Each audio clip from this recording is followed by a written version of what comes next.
Et si c'était la fin de Solana? Et si c'était la fin de Solana? De Solana? Imagine, c'est la fin de Solana, la fin de cette blockchain. Et même si ce n'était pas la fin des fins, imagine si Ethereum venait à surperformer Solana. Est-ce que tu serais prêt, toi, à vendre tes sols pour acheter de l'Ether? C'est ce qu'on va essayer de voir dans cette vidéo. Dans un premier temps, on va essayer de regarder que font les utilisateurs. Est-ce qu'ils utilisent plus Solana, Ethereum, peut-être la Binance Smart Chain, peut-être que d'autres blockchains sont beaucoup plus utilisées que Ethereum, tout simplement, que Solana, que Binance. On va voir ça rapidement sur DeFi Llama. Dans un second temps, on va essayer de regarder où vont les capitaux. Est-ce qu'ils sont plutôt investis dans telle ou telle blockchain? Et comme tu l'as lu dans le titre de la vidéo, eh bien, pour une blockchain en particulier, ça sent pas bon. Malgré le fait que je sois un petit peu malade, tu dois entendre la voix rauque et compagnie, rien ne m'empêche de faire des vidéos. On est sur DeFi Llama. L'idée, c'est d'aller voir donc, eh bien, les utilisateurs, où est-ce qu'ils mettent leur argent. On a la total value locked sur toutes les chaînes. On voit que sur Ethereum, il y a 61% des capitaux. C'est énorme. On peut voir que sur la deuxième blockchain, Tron, nous avons 8 milliards de capitaux.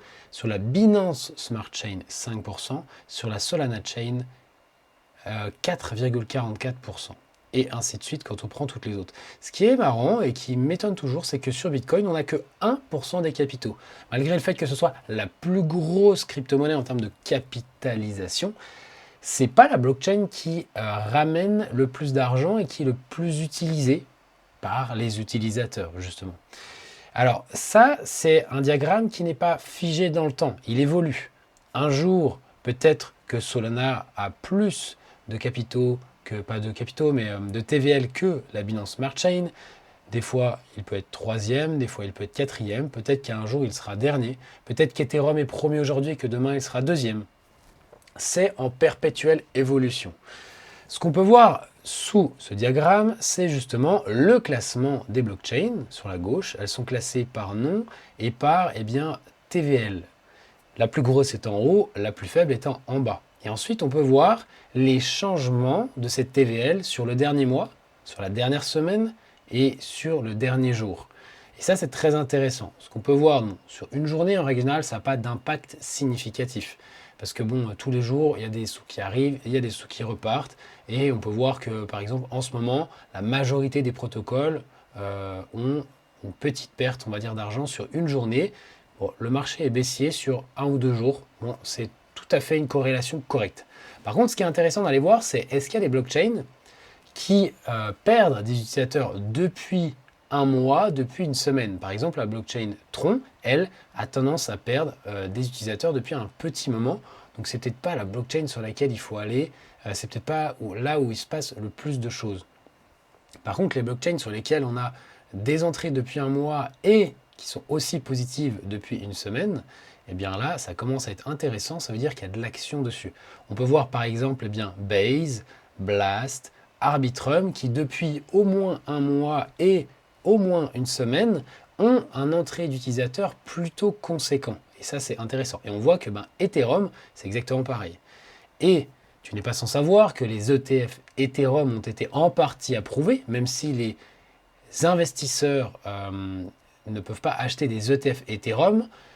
Les utilisateurs ou nous les particuliers peuvent se dire que nous on peut acheter de l'Ether, utiliser la blockchain Ethereum en attendant que les gros arrivent. Et c'est un petit peu ce qu'on peut dire là-dessus, parce que Arbitrum c'est un layer 2 d'Ethereum, ainsi que Blast, ainsi que Base. Après à toi du coup d'aller voir cette information-là et creusons un petit peu plus en détail. Chose très intéressante, ce qu'on peut voir, donc c'est que Solana, depuis une semaine, a perdu pas mal d'utilisateurs. On voyait que Tron, il était à moins 8, c'était quand même assez sale. Et Solana à moins 4% sur une semaine, alors que pourtant, sur un mois, il avait pas mal d'utilisateurs. Qu'est-ce qui se passe pour Solana? Allons zoomer un petit peu là-dessus. Donc ça, c'est le précédent bull run. Solana avait environ quasiment 10 milliards d'argent bloqué sur sa blockchain et les différents protocoles qui la composent. Et puis bah forcément en bear market, les gens se sont retirés du marché des cryptos, plus personne n'était intéressé et ils sont passés à autre chose. Puis les capitaux sont revenus massivement. On voit bien du coup la montée des capitaux sur Solana depuis, on va dire, novembre, décembre 2023, et c'est vraiment là que le bull run a recommencé. Et le Solana, le token a vraiment explosé. Et du coup, ce que je disais, si on suit le mouvement de la souris, il y a plein de blockchains qui, elles, ont eu des entrées de capitaux et qui sont toujours à plat. Et comme il y a peu d'utilisateurs, le token a peu pris de valeur. Zoomons un petit peu sur la période actuelle. Donc, on a des phases de croissance, des phases, on va dire, de petite respiration, des phases de croissance, respiration, ainsi de suite. Là, actuellement, il a refait un nouveau plus haut autour du 20-21 mai environ. Et ça a été assez intéressant parce que voilà, ça montrait qu'il y avait toujours autant d'afflux de la part des utilisateurs. Il y a toujours de nouveaux entrants sur Solana. Mais, depuis le 21 mai, ça fait les moutons, je crois. Depuis le 21 mai, on a bien, une petite perte d'utilisateurs. Et le 21 mai, je te laisse réfléchir à quoi correspond cette date. On va ensuite aller sur Ethereum. Ethereum, lui, au top du marché, avait 105 milliards de dollars qui étaient en TVL, qui étaient bloqués sur la blockchain. C'était énorme, 10 fois supérieur à Solana. Comme quoi, on a beau dire que Solana c'est bien, Ethereum, je ne dis pas que c'est mieux, mais en tout cas, il y a beaucoup plus de cash bloqué dessus. Il y a une grosse baisse, comme toutes les blockchains, une énorme remontada, et on était remonté au moins à la moitié, là autour des 52 milliards, et là on est à environ 65. Donc on est à plus que la moitié. Et quand on zoome un petit peu, ce qu'on peut voir, c'est qu'on avait forcément expansion, petite respiration, il y a un peu de capitaux qui, voilà, ça va, ça vient. Et depuis le 20-21 mai, qu'est-ce qui s'est passé? On a eu de nouveau des entrées de capitaux. Donc ce qu'il faut imaginer avec ça, c'est qu'on a les deux blockchains qui sont côte à côte, on a des gens qui utilisent Solana et qui se disent, il se passe quelque chose sur Ethereum, donc je vais potentiellement, enfin, c'est moi qui extrait cette information par ce que je vois, qui déplacent leurs capitaux de Solana et qui vont les mettre dans Ethereum en se disant qu'il y aura peut-être plus de développement à l'avenir. Peut-être sur des protocoles de DeFi, plus de rendement, peut-être un potentiel d'aller acheter de l'Ether, vendre des Solana, vendre de l'Ether, parce que l'Ether va peut-être surperformer le marché. Voilà. Les utilisateurs, là je ne parle même pas des investisseurs, je parle déjà des utilisateurs, ils ont simplement déplacé leur argent. Premier point, il est terminé. On va donc passer au deuxième. Le deuxième point, c'est quoi? C'est justement maintenant où les capitaux sont investis. Est-ce que les gens sont plutôt investis dans Solana ou dans Ethereum? Et on va regarder aussi d'autres tokens, donc reste bien, plusieurs tokens qui sont sur la blockchain de Solana, des protocoles de finance décentralisés ou des mêmes coins ou autres. Et on va voir si justement il y a de la part des investisseurs, de l'entrée des capitaux, un intérêt plus sur Solana ou sur Ethereum. Et pour pas te spoiler, parce que tu vas dire, ouais, il va forcément dire que de toute façon, Solana, il n'y a plus personne qui va investir dessus, donc c'est de la merde. Tu vas être surpris, il y a deux cryptos que je vais te montrer qui sont à l'envers de ce que je pourrais évoquer. Donc voilà, un petit peu de suspense jusqu'au bout. C'est parti. Allez, donc là, je ne suis plus sur DeFi Lama, mais sur TradingView, qui me permet, moi, d'analyser les crypto-monnaies, de me dire quand est-ce que je veux acheter, quand est-ce que je veux vendre. On a le graphique de Ethereum contre BTC. Pour ceux qui savent exactement ce que c'est, tant mieux. Pour ceux qui ne savent pas, je l'explique. Si l'Ether a tendance à être moins fort que le Bitcoin, eh bien, l'Ether a tendance à descendre. Okay, pendant une longue période, là, on a l'Ether qui est moins recherché par les investisseurs. Il est moins fort que Bitcoin et on a une baisse. On a une tendance à aller vers le bas. Ça a duré pendant une longue période.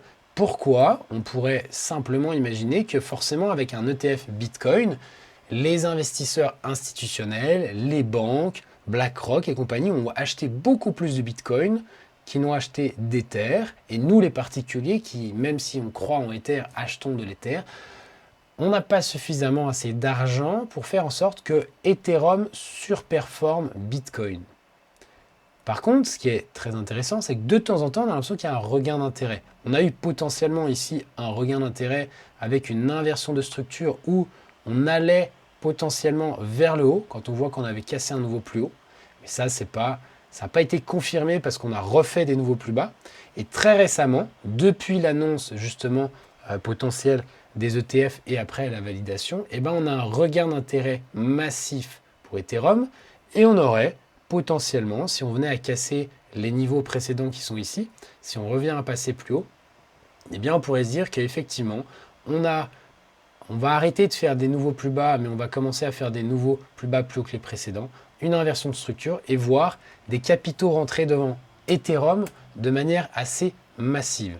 Donc là, je compare que Bitcoin et Ethereum. On voit que depuis une semaine, il y a vraiment beaucoup d'argent qui rentre sur Ethereum et on va mesurer le rebond du bas jusqu'en haut. Ethereum a fait 27% de mieux que Bitcoin.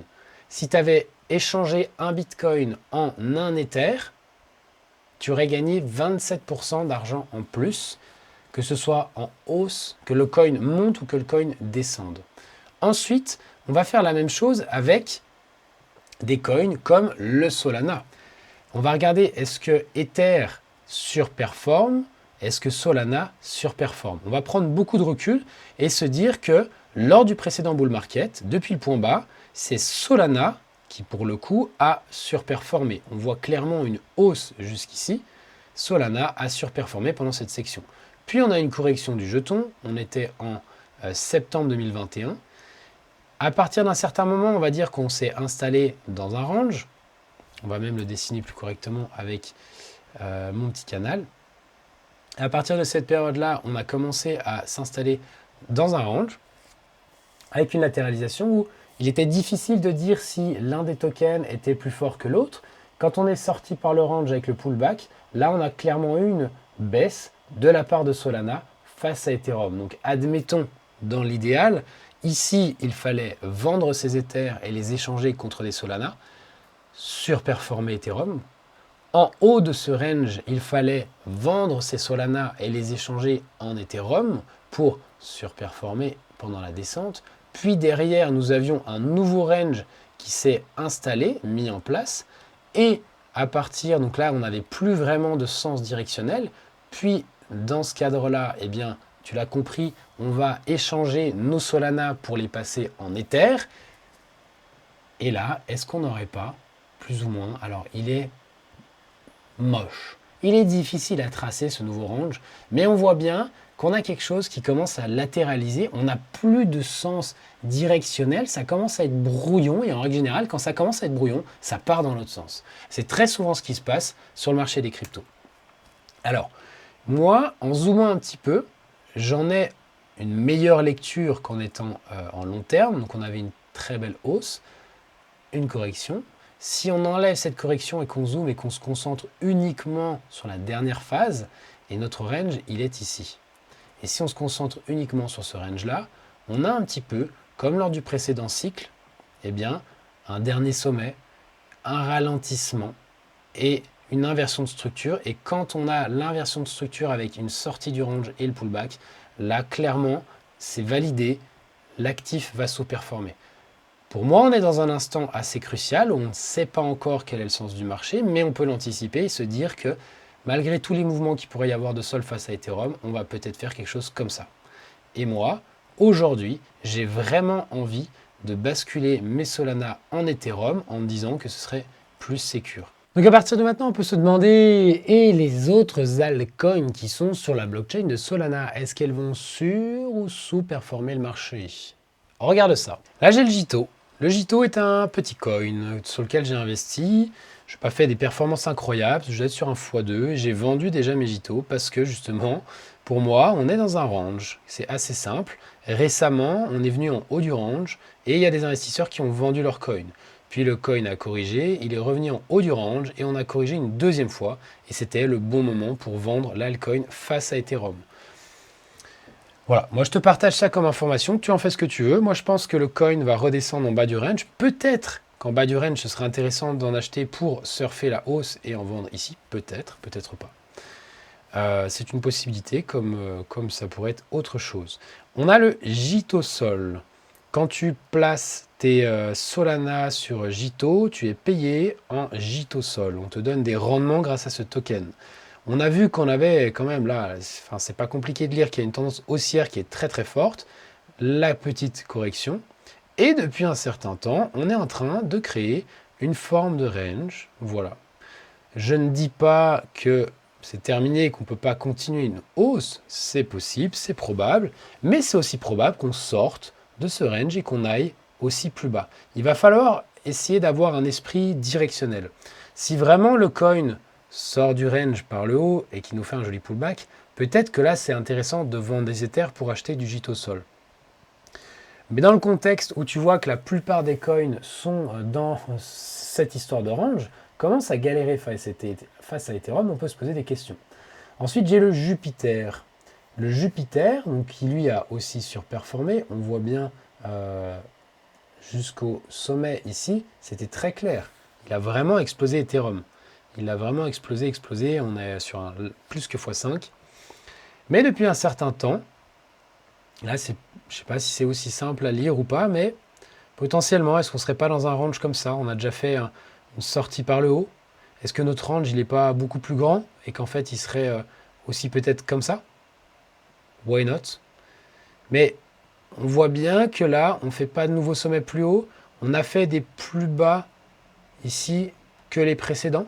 Est-ce qu'on n'aurait pas une inversion de structure et qu'on ne reviendrait pas en bas du range? Peut-être pour surperformer plus tard. Mais en tout cas, je pense que pour le moment, la tendance, elle est plutôt baissière. Ça ne veut pas dire que Jupiter ne va pas monter, ça ne veut pas dire que JITO, JITO Sol et Solana ne vont pas monter, mais ça veut dire que face à Ethereum, ils sont plutôt baissiers. J'ai ici le Raydium. Le Raydium, ça fait longtemps qu'il existe. Il me semble que si on regarde l'ancienneté, il était même, lors du précédent bull market, en bear market, en très forte baisse face à Ethereum. Il s'est fortement stabilisé pendant toute cette latéralisation. Ensuite, il est reparti, on a eu une vraie hausse. Très simple à aller lire. Et depuis un certain temps, on n'arrive pas à faire de nouveaux sommets plus hauts.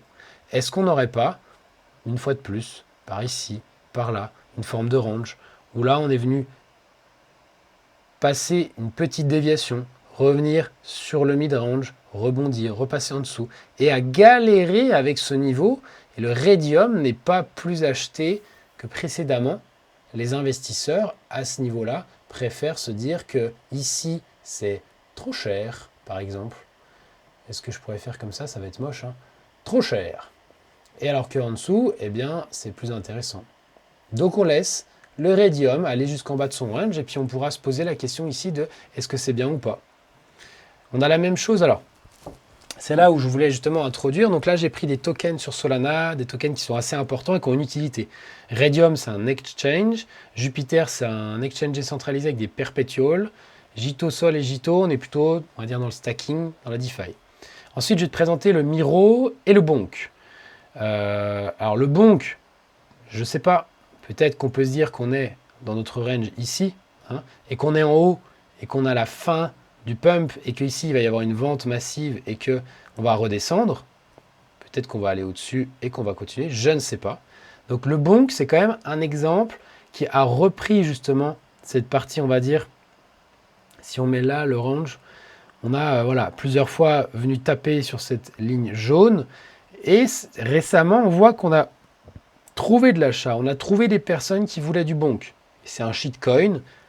Peut-être qu'il est sur Solana, mais moins associé à Solana. Parce qu'on a la tête du chien, comme le Doge, comme le Shiba et compagnie. Et on a le Miro. Le Miro, c'est un autre chien. Une autre tête de clébard. Est-ce que lui, on a un range comme ceci? Peut-être. Peut-être pas. En tout cas, si c'est un range, peut-être qu'on est en train de reprendre le mid et qu'on a envie d'aller chercher plus haut et qu'on ira venir s'échouer par ici comme les deux fois précédentes. Avec ce qu'on voit là, on peut se dire que tous les coins ne vont pas sous-performer Ethereum sur le reste du bull run. Tous les coins ne vont pas sous-performer Ethereum tout le temps. Il va y avoir des phases de sous- et de surperformance, mais il faut regarder sur du long terme. Si tu détiens tes jetons Solana pendant tout le bull run et qu'ils font plus 100%, et alors que Ether fait plus 200%, est-ce que tu préfères des Solana qui font 100% ou des Ether qui font 200%? Je te pose la question et chacun est libre de faire ce qu'il veut. Quand je regarde ça, moi je suis encore exposé à Miro. Bonk, j'ai loupé le trade. Miro, je suis dessus. Et si Miro atteint le haut de son range, je serai vendeur sur ce token parce que je me dis qu'on aura vraiment surperformé Ethereum et qu'il vaudrait mieux vendre les tokens et les échanger en Ethereum. Voilà. Simple tip, c'est t'en fais ce que tu veux. N'hésite pas toi à me dire dans les commentaires ce que tu en penses. Est-ce que je dis complètement n'importe quoi? Est-ce que les informations que je te donne sont pertinentes, que ce soit sur DeFi Lama ou sur l'analyse technique? Qu'est-ce que tu penses que font les utilisateurs? Qu'est-ce que tu penses que font les investisseurs? Qu'est-ce que toi tu fais? Est-ce que tu utilises l'une ou l'autre? Est-ce que tu investis dans l'une ou l'autre? Dis-le-moi dans les commentaires. Dans tous les cas, ce que je t'invite à faire aussi, si tu veux parler, discuter crypto-monnaie, n'hésite pas à aller voir dans la description. J'ai mis un petit lien sur lequel on peut s'appeler. Tu peux réserver un call, forme de visio avec caméra ou pas, et on peut discuter crypto-monnaie. Ça m'intéresse de pouvoir discuter avec des gens et de voir ce que vous pensez un petit peu du marché en ce moment. Les places sont limitées, je peux prendre que 3 personnes par jour parce que j'ai pas le temps de faire plus de choses. J'ai déjà assez de travail comme ça. Donc n'hésitez pas à aller réserver un appel, ça me ferait le plus grand plaisir. Et sur ce, je te souhaite une très bonne fin de journée. On se retrouve à bientôt pour une prochaine vidéo. Ciao!